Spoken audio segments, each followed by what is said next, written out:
it starts going. So I'm watching for Nessa Boulevard. At one point, it actually crosses Nessa Boulevard, but the bus didn't turn onto Nessa Boulevard.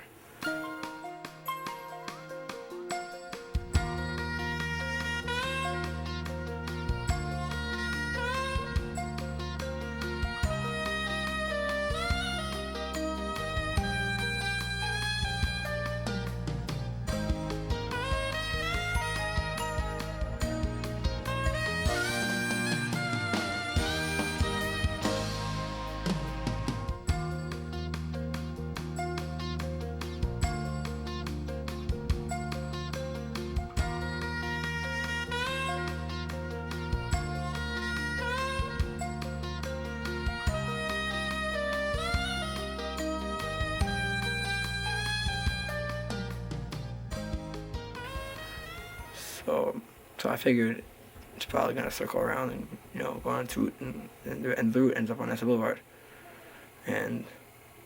But the last stop was Hempstead Bus Terminal without going anywhere near Nassa Boulevard. So that's where I had to get off. What you just heard is an example of clutter speech. But what is cluttering? Listen to these people who clutter. Cluttering to me is pretty much what I do, what makes people say what. What do you think cluttering is?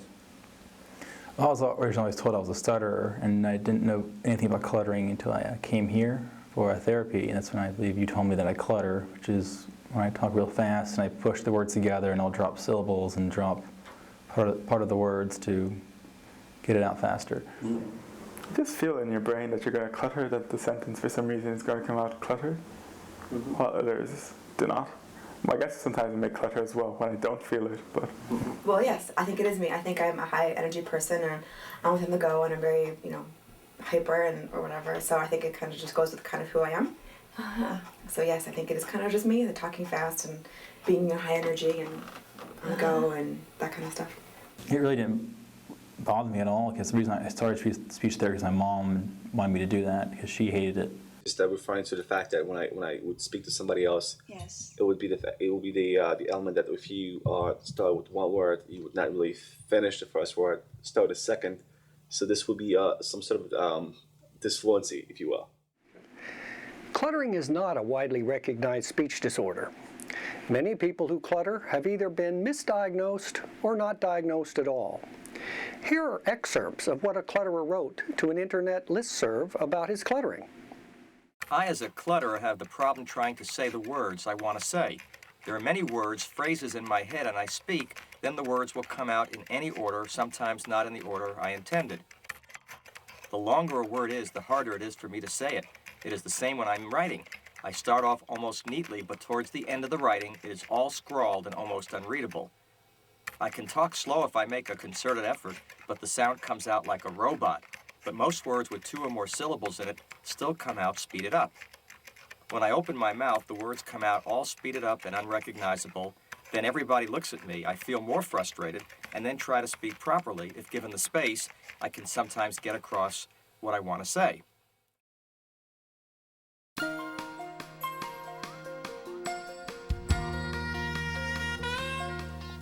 As you can see, cluttering is a multifaceted disorder involving various aspects of communication. There are many symptoms that experts over the years have identified as being part of cluttering.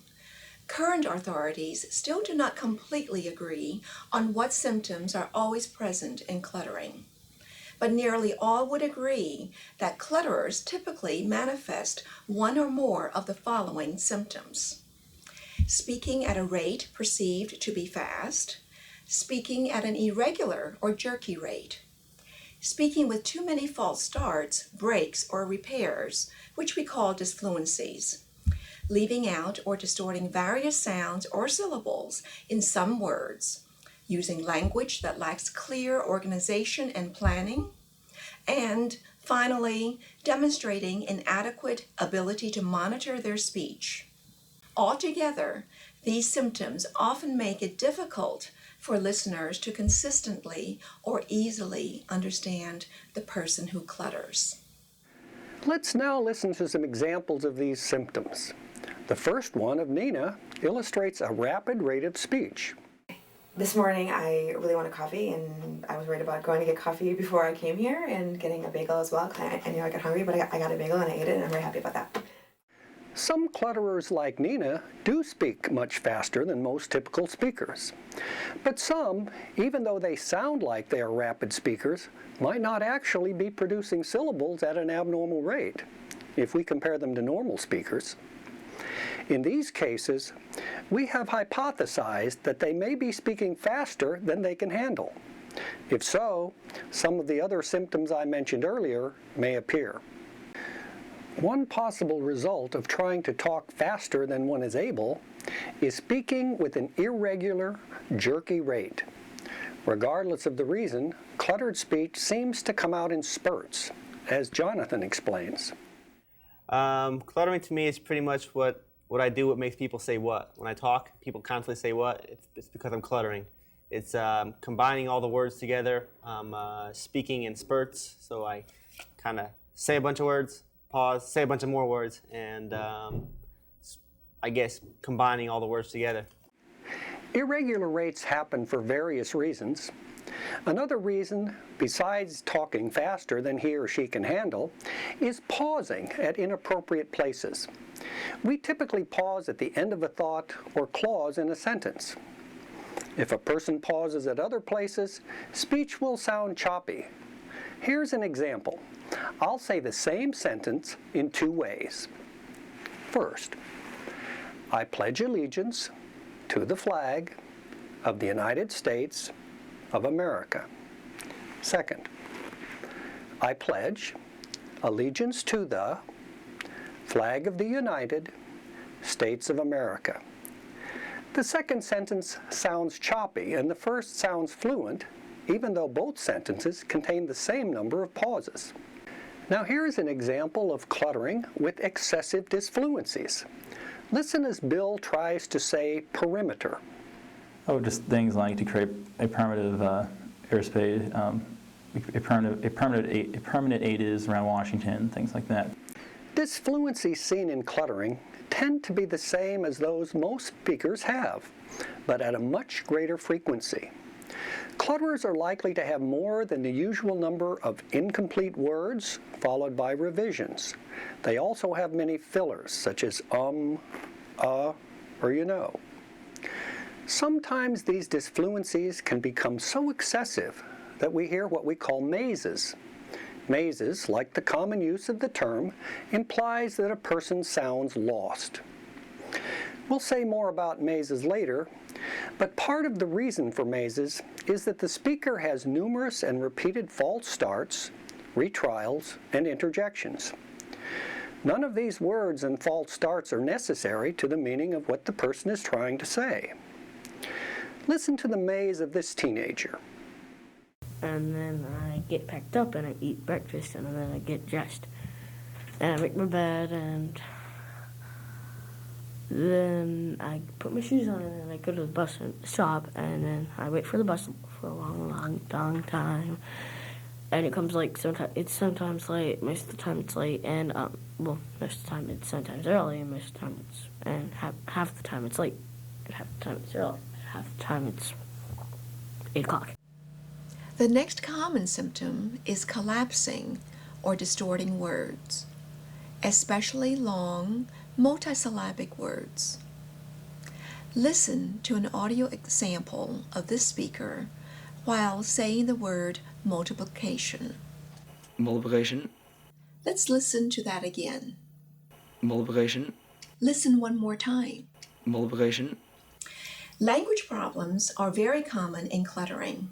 In fact, one of the leading authorities on cluttering, Dazel Weiss, referred to cluttering as a central language imbalance. Language is a very complex area, but we will mention two of the most common language problems that often occur with cluttering.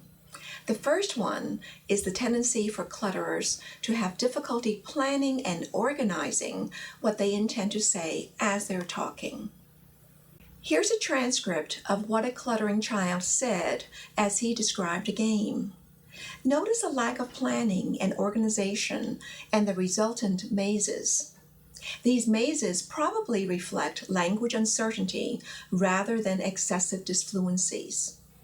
I play baseball a lot, mostly with my cousin John. He's in the Army now. This is his last year, I think. My mom, my dad, and my brother, I took some of my own money using 26 tokens. No, it was 51 tokens. I used about 2/3 of them playing baseball with my cousin. It was like the 25th day or so. Each state was measured in a day. Some cities do. To destroy them, you have to go over them 3 or 4 times. A second common language problem for cluttering is not noticing and therefore not reacting normally to listener cues. This can lead to frustrating conversations between a cluttering speaker and his listener. The clutterer may interrupt excessively or, more commonly, seem oblivious to the listener's verbal and nonverbal feedback to let him know that it's hard to follow what he's trying to say. Watch and listen as Marius describes how listeners used to react to him before he received help for his cluttering. If I would ask someone a question, I would always get the look and the person try to get closer and turn the ear a little bit so I can hear a little bit better. Mm-hmm. And that to me was just sort of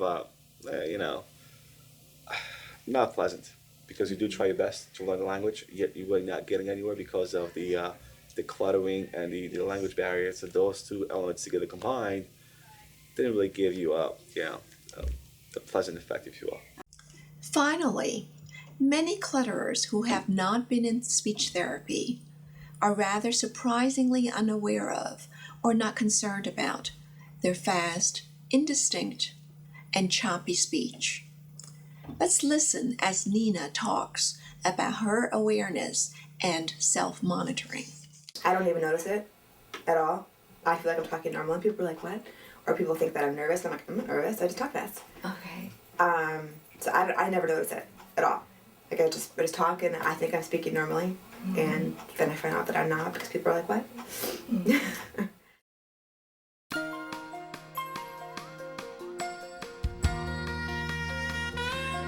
We mentioned that people who clutter are quite likely to have other problems as well. We can talk about this as coexistence or overlap with other disorders. Now we would like to review some of the more common disorders that coexist with cluttering. Before we do that, however, let me emphasize that these coexisting disorders are not usually considered to be a necessary part of cluttering. They simply occur alongside a cluttering problem. The coexisting disorders we'll cover are stuttering, sound-specific articulation disorders, attention deficit hyperactivity disorders, and learning disabilities. In the following samples, watch as Nina describes her own stuttering and cluttering. She clearly knows the difference between these two related fluency disorders. To me, stuttering is a block, and it's called a block. If I'm stuck on a word and I can't say the word, but I'm really bad because I'll know if I'm stuttering a word, I'll feel it in my throat way before I say it. Mm-hmm. So I will just stop and I'll just rearrange my words. Mm-hmm. So people never think I stutter because I don't ever show anybody it. Mm-hmm. Nina also differentiates her stuttering from that of her father and brother, noting that her brother stutters more severely, but does not clutter. My dad is not that bad, but Aaron is my brother. He's a bad stutterer. I mean, much, much, much worse than I, but he speaks at a normal rate. It is not uncommon for people who clutter to also have problems saying certain sounds.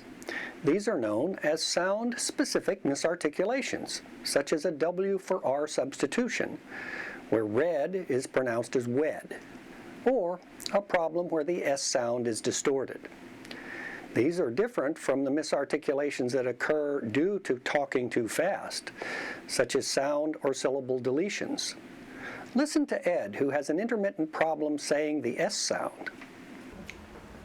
After we finish taping, I'm going to go to cinema to watch a movie called Thank You for Smoking, which is about the smoking lobby in the US.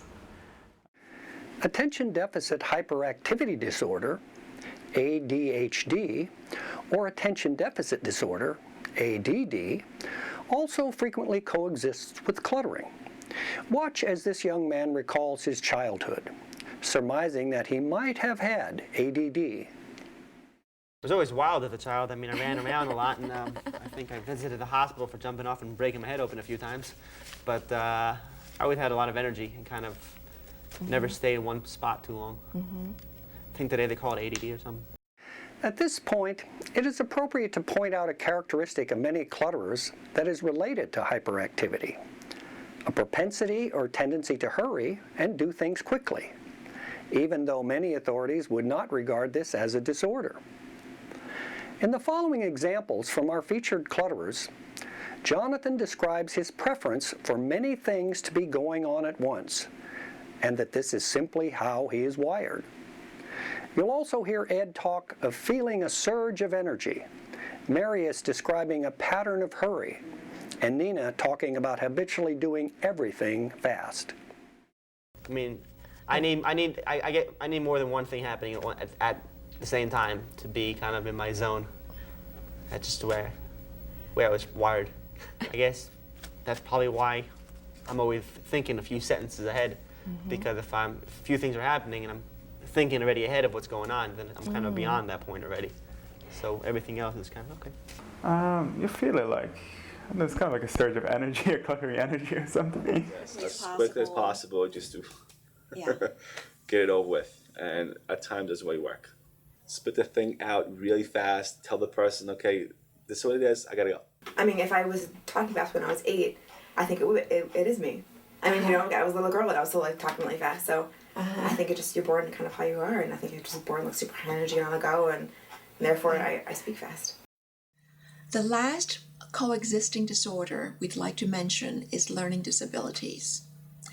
It's difficult to generalize, but some who clutter may have difficulties in related activities, such as reading or writing text. The email message at the beginning of this film mentioned difficulties in both writing and handwriting. Following is another message from a person who clutters. Because of the auditory processing problems, I have problems remembering what I read, because reading is auditory related and not just visual related. I don't learn from lectures, I just don't learn from auditory sequential teaching methods that are in most schools. I am visual and kinesthetic tactile learner. Like dyslexics, I think mainly in pictures, outside the box, intuitively and imaginatively.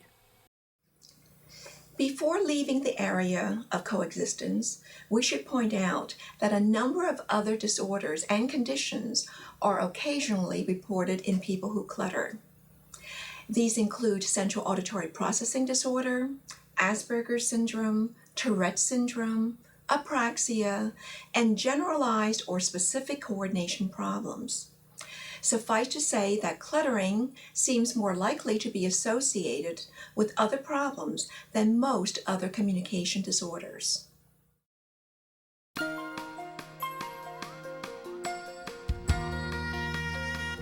Now that we know what cluttering is, let's consider its evaluation and treatment. The speech-language pathologist will need to assess closely all dimensions of communication, as well as the other information related to those disorders that commonly coexist with cluttering. It is useful to include the insights of other professionals as well, when appropriate, such as the special education teacher. In addition to obtaining information from questionnaires and tests, every evaluation for a person suspected of cluttering should include a case history interview. This is to uncover the reason for the evaluation, special problems, and related issues. How do you personally experience cluttering? Only nervous. Only Not excited. nervous. Mm-hmm. If I'm excited, I'll probably talk really fast, and then you can't understand me because I'm so excited about what happened. Uh-huh. I think I always clutter because I'm always speaking fast, but I only stutter on certain words, on certain syllables. Not that often. I don't have a bad stutter. Mm-hmm. My dad and my older brother stutter. I think runs in the family. And she still kind of points it out a lot, which really nags me. But I probably would never actually have started speech therapy if I wasn't actually forced to. when I get excited, speech will be a lot faster. And sometimes when I talk to people, it just will be completely different. Just like now. You would just really just take off and talk really, really fast. Yeah, with that, try to emphasize. It's kind of hard to me to say. It's, kind of like put my tongue in the right place. But yeah, that's what it'd be like. See, and sometimes you just really kind of forget and just talk about one or the other or the exact same thing over and over and over again, and the entire thing would just make no sense. In the past, it was just be allowed to try to really say something louder and faster, and that wasn't really working. It was just a lot of noise. Do you exhibit cluttering behaviors in Polish as well? I would say yes. Yeah, I just by nature, I from what I remember, I would speak very fast and do pretty much the exact same thing that I do in English.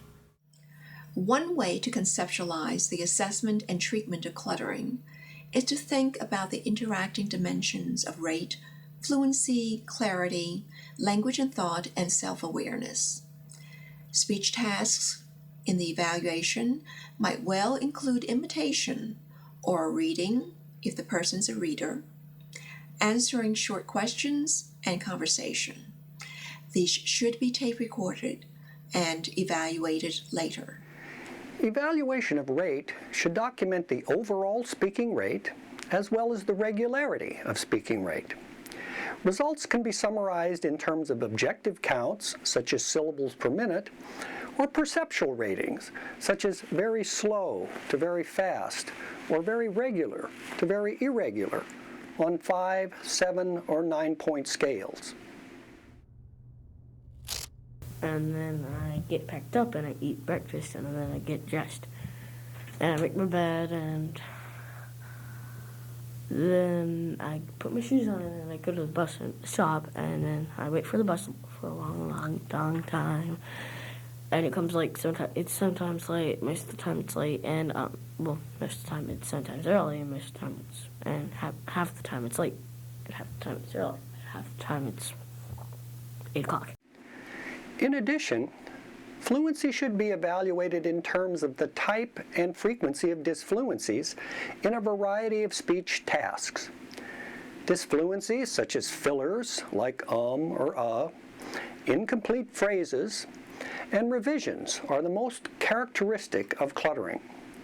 These are in contrast to the types of disfluencies of most stutterers, which include sound or syllable repetitions, prolongations, and tense blocks. Of course, the person who both clutters and stutters will exhibit both types of disfluencies. Clarity, which is affected greatly by articulation, should be evaluated in conversation, especially when cluttering is most likely to occur, such as when talking at length about a topic of great interest to the speaker. The clinician will especially be looking for examples of collapsed words, sometimes referred to as excessive coarticulation, omitted syllables, and slurred sounds in spurts of rapid speech. In addition, it's often a good idea to administer a test of articulation or pronunciation that samples sounds in single words. There is, according to legend, a boy in bottle gold at one end. People look, but no one ever finds it. When a man looks suddenly beyond the reach, his friends say he's looking for the bottle.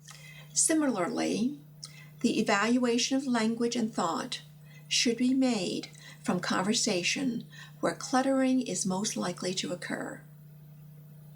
But if warranted, should also include tests of language that can compare the person who clutters with peers whose language is normal.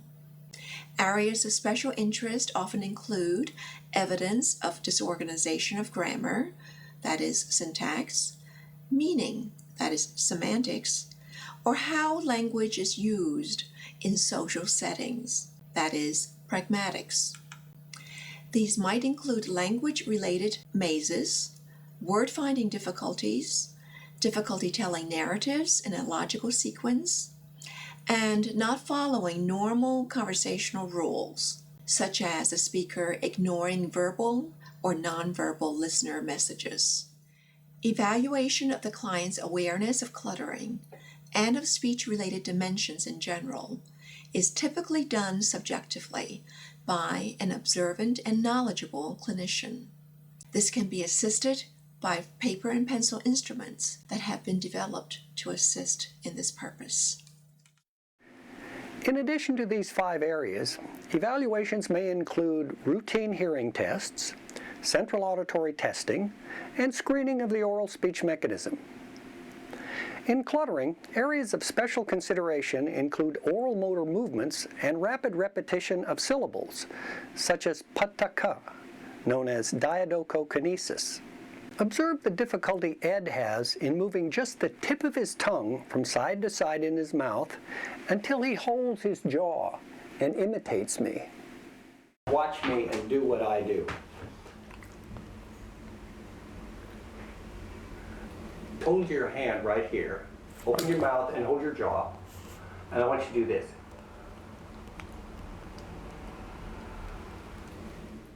Now note the progressive difficulty Ed experiences in accurately and clearly producing pa, ta, ka, pata, and pataka at his maximum rate. Normal speaking adults typically do not have much difficulty with these tasks. Go even faster. As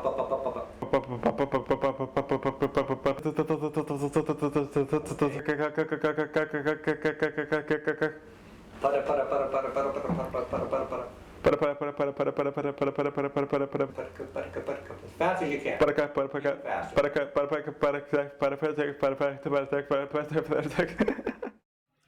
After the evaluation, results are tabulated and summarized, and a diagnosis is made. In our experience, pure cluttering, that is, cluttering without other coexisting problems, is not often seen, but this can occur if there are coexisting stuttering, articulation, language, or other problems. These should be included in the diagnosis. Checklists can be helpful ways of summarizing results for making the diagnosis and estimating the likelihood of improvement with or without speech therapy. Incidentally, we should caution clinicians that some clutterers may normalize during evaluations. These individuals slow down and speak more clearly when they are being evaluated. This is related to awareness and is similar to most of us who change our way of speaking when we know we're being judged or recorded. For clutterers, the positive change typically occurs in structured situations and for short stretches. They then revert back to fast and unclear or disfluent speech when talking for a longer period of time, especially when carrying on informal conversation. We can't entirely explain why this occurs, but it certainly is one of the reasons that clutterers are often missed during speech screening programs in the schools. Listen as Nina, who is ordinarily a very fast talker, reads at a relatively normal rate. A fourth concern in diagnosis is determining the type of disorder. Earlier, we indicated that speech sound disorders can be divided into 2 general types: phonetic disorders and phonological disorders. This division relates to the level of the speech sound system involved. Several types.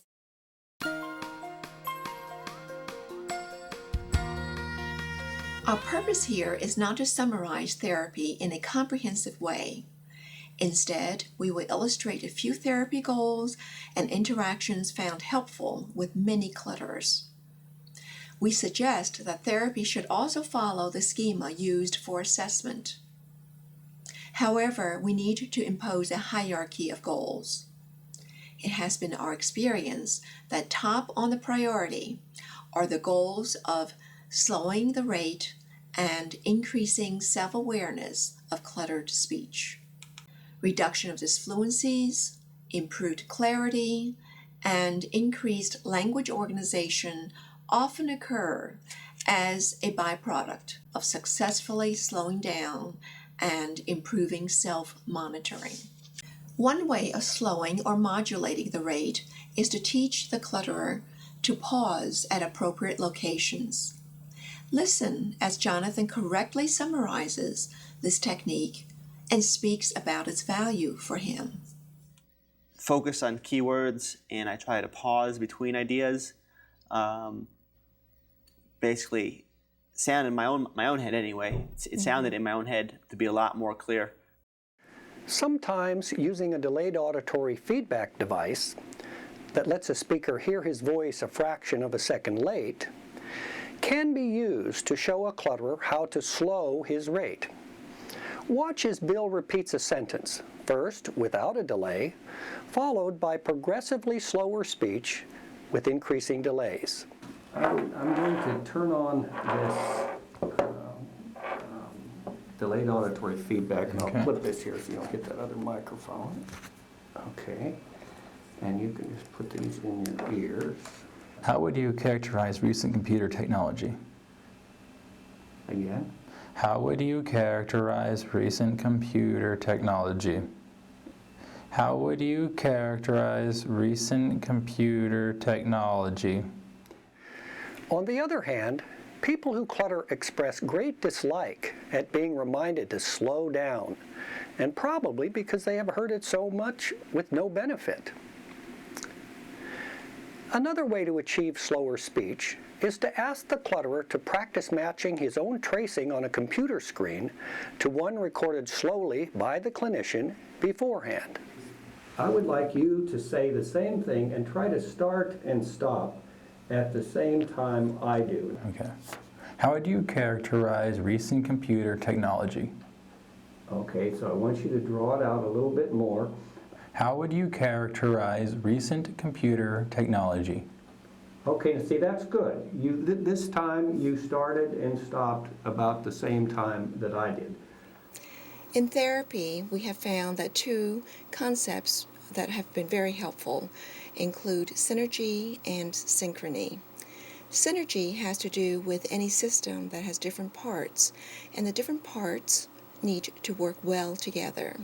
In the case of communication, the various parts of the speech system need to work well together, such as the articulators working well together. The idea of synchrony has to do with how well timed the various parts are as they work together. It has been our experience that a subgroup of clutterers experience great difficulty with self-awareness. Therefore, they also have difficulty making behavioral changes. Especially for this subgroup of clutterers, therapy needs to be structured in a methodical, hierarchical fashion.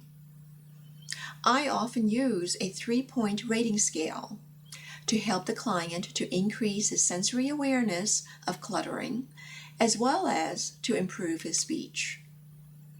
A 3, for example, may be used to label a speech segment as severe cluttering, a 2 to mean moderately severe, and a 1 to mean mild cluttering, or near normal speech. The clinician can tell the client which rating to adopt in upcoming speech segments. This sharpens the client's self-monitoring skills as well as speech planning skills. By the same token, the client can reflect on which rating he used in producing a speech segment, thereby sharpening self-awareness skills. There is, according to legend, a boiling pot of gold at one end. People look, but no one ever finds it. There is, according to legend, a boiling pot of gold at one end. People look, but no one ever finds it. There is, according to legend, a boiling pot of gold at one end. People look, but no one ever finds it. Multiplication, telescope, elephant. Okay, 2 with a good pause. Multiplication, telescope, elephant. Good. 1. Multiplication, telescope, elephant. Listen as Marius and Jonathan explain the value of becoming aware of their cluttering. You know, once you can catch yourself do that, then the rest of it, because I've gone to go through numerous sessions, then the rest of it's sort of easy. Okay, stop, think about, do this, do that, and then go along with it. I realized that I actually do have a speech deficiency, and I do clutter, and I speak quickly. And I learned to appreciate when people tell me to slow down, and it actually made my awareness a lot higher. If after attention to rate and awareness, the articulation has not become more clear, there are a number of procedures that can help, such as elongating the vowels. Of course, if a sound is consistently in error, that sound should be addressed with traditional articulation therapy. If the client's melody or prosody of speech are still unnatural, other procedures are warranted. Two of these are teaching the client to stress the correct syllables and read specially selected poems. Listen how these techniques have helped Marius. The two that I really liked were the poems, and second were the ones that I had to actually draw a line, either next to it or under the words that I'm supposed to emphasize the syllables and things like that. Most of these procedures foster improved organization of language and thought. Similar to outlining a paper before writing it, we have found that learning to, first, identify the essential pieces of a story or description, and second, plan the sequence and form of the story can greatly help clutterers to produce language that is easy for listeners to comprehend. Another way to improve language is to help those who clutter learn to pay attention to and act on the subtle as well as explicit messages that listeners send when they don't understand. Jonathan explains this lesson well. Well, initially I was not aware at all, and I just thought everybody was deaf or something because they kept on saying what. And it got me pretty upset. I was like, hey, you know what, get it the first time and read the subtitles. The key reason that I improved so much was because I started paying attention. If I wasn't paying attention, then the person I was talking to made me aware of the fact that I'm talking too fast and I'm not making any sense. Even though people who clutter often have excessive disfluencies, these are often not the focus of therapy unless they still remain after the other procedures have been tried. If disfluencies per se are to be dealt with in therapy, we suggest that stuttering therapy strategies that focus on normal speech processes, sometimes called fluency shaping, can be effective. The support and encouragement of family, parents, teachers, and employers are important as well. This is especially the case if the client is not aware or does not acknowledge that others have difficulty understanding him. Bill's experience of being teased for cluttering is common. Something that people usually point it out to me. Most of the time they're very nice about it, but occasionally people have jumped out and been rude about it and made fun of it before, but it doesn't really bother me. What are some of the ruder things people say? Oh, they'll try to mimic it a little bit, and I know I'm not, like they'll mimic it in a bad way, like they'll really add a severe stutter to it and they'll make it sound real bad, just to kind of bring me down, but I usually ignore it.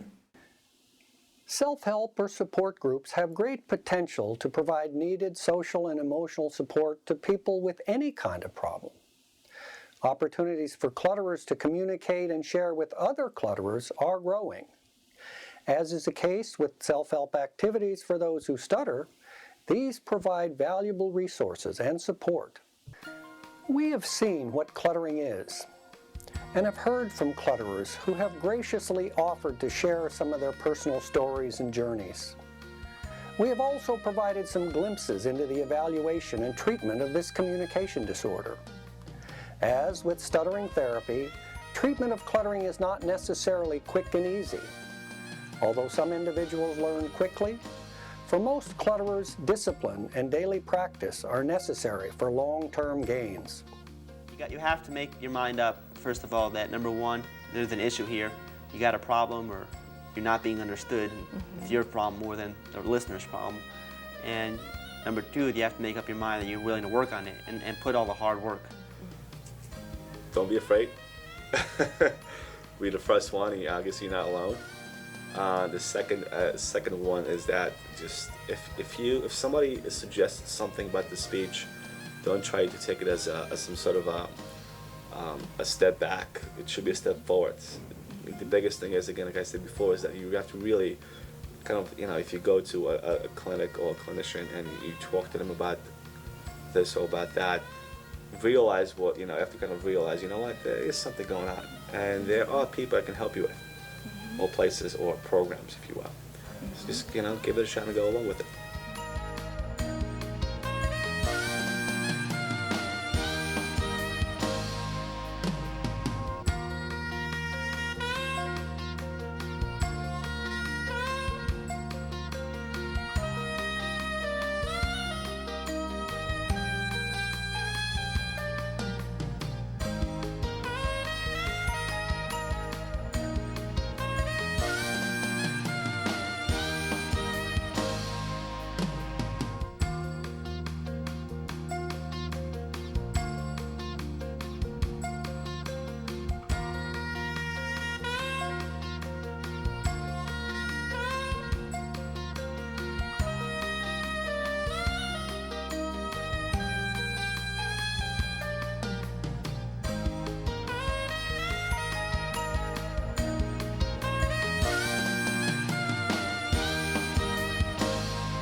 Here are several Stuttering Foundation publications.